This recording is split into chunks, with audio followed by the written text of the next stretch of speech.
Good day, I am Yala GB Padayas from SN1 Abdala, and today I'm going to perform skin assessment. First, for preparation, we should first assemble or gather all our necessary equipment. This is to save time, effort, and energy, and to do our assessment more efficiently. And we're going to explain the procedure to our patient. We are going to do in order to get the cooperation of our patient. And also, we should always remember to wash our hands first before we proceed to our procedure in order to deter the spread of microorganisms. And we should always provide our patient privacy, comfort, and safety.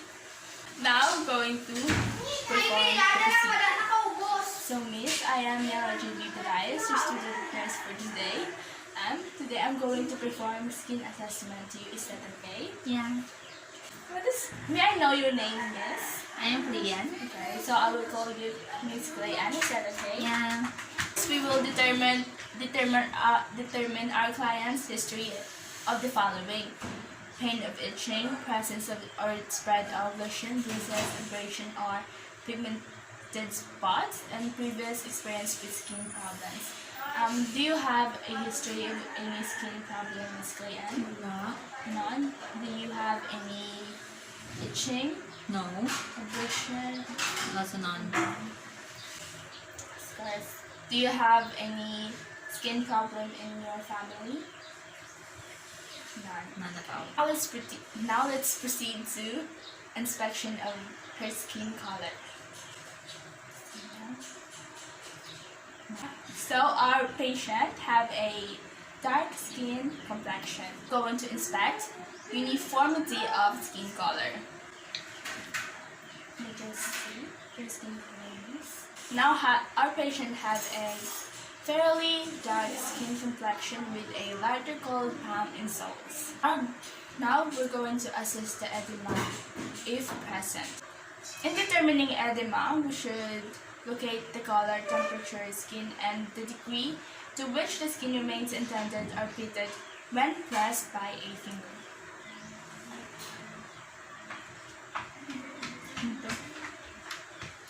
So, as you can see, our patient don't have any swelling and pitting or edema. Now we're going to inspect, palpate, and describe skin lesions by applying gloves if lesions are open or draining. But as what we can see in our patient, just like what we assessed her skin earlier, she don't have any lesions. Now we're going to observe and palpate texture and temperature and skin moisture. Now the texture of our patient is smooth and temperature and moisture is warm and dry. We're going to note skin turgor. We're going to do this by pinching the skin of our patient.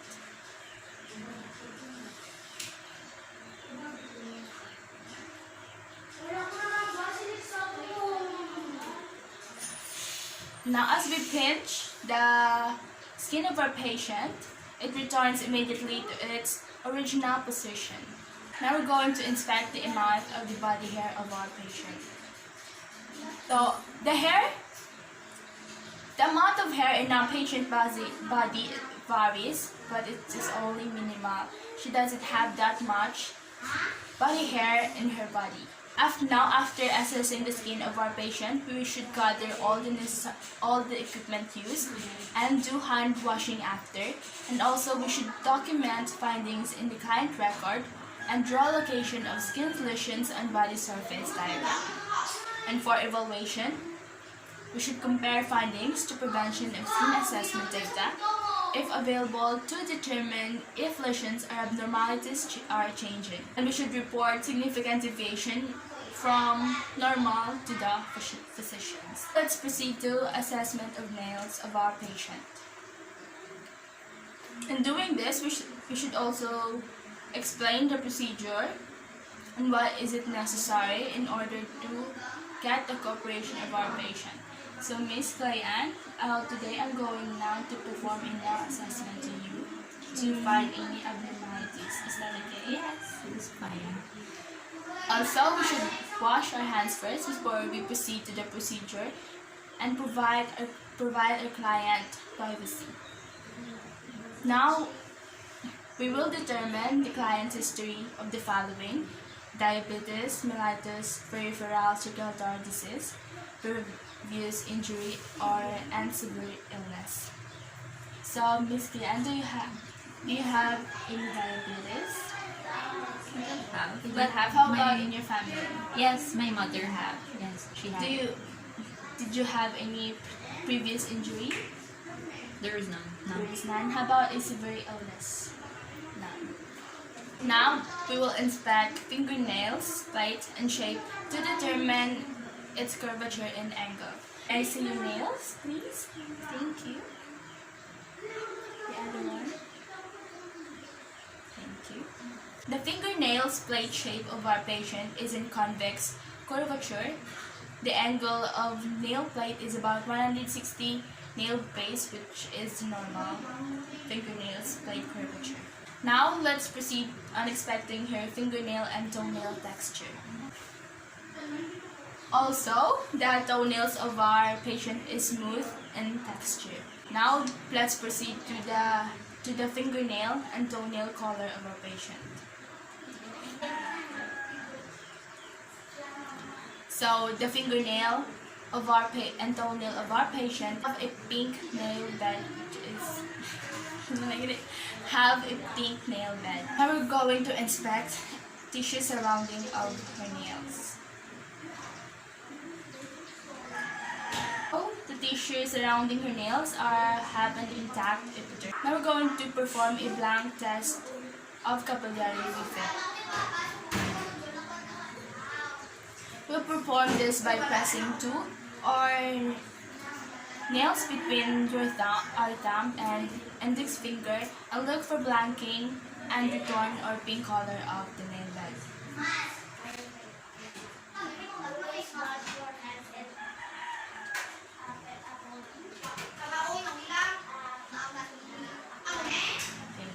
This is what we can see. Our patient, the nails of our patient prompt to return of pink as we pinch it, and it comes back to its natural color, generally less than in 4 seconds. Now, after all of that, we will document the findings in our client record. Now, for evaluation, we should perform a detailed follow-up examination of other individual system based on findings that deviated from expected or normal for the patient. And we will relate findings to previous assessment data if available and report significant deviation from normal to the physician. Now let's proceed to her hair and scalp assessment. The only equipment needed for this procedure is a examination gloves. Like our previous procedure, the first step for this assessment is also to assemble all the necessary equipment. I explain the procedure to our client and do a proper hand washing before doing the procedure. Also provide client's privacy. Now let's proceed to the procedure. Now we're going to determine our client's history of the following: recent use of hair dyes, rinse or curling or straightening preparations, recent chemotherapy, and presence of disease. So, Miss, have any hair dye, Miss? As of now, none. But I think 3 years ago, I did dye my hair. Okay. How about any hair preparation? Did you perform any curling, straightening? None. How about any recent chemotherapy? No, none.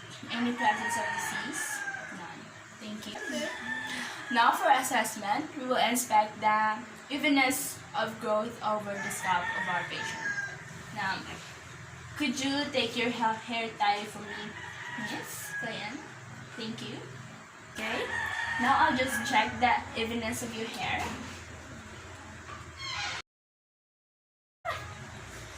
So the hair of our patient is evenly distributed. We're going to inspect the hair color of our patient.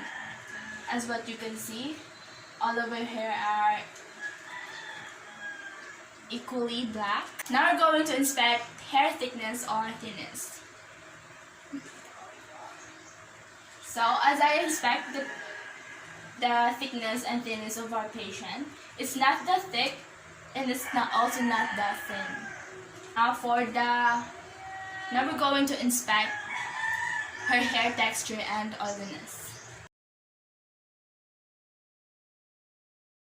The hair texture of our patient is fine to coarse, and for the oiliness, it's silky and resilient.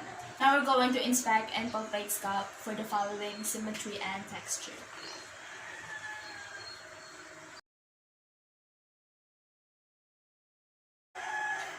For the symmetry, it is symmetrical, and for the texture, it is smooth and firm.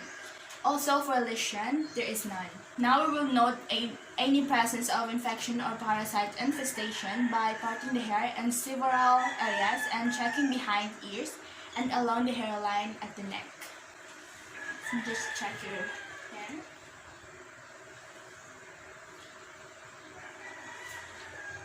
The other side.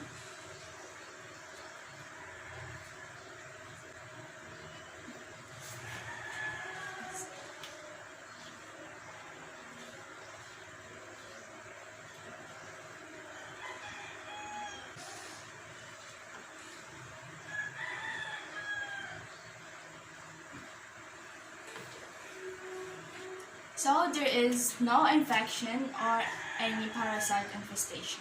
After assessing our patient hair and scalp, we will do a hand hygiene and also document findings in the client record. And for evaluation, we should report significant deviation from normal to the physician.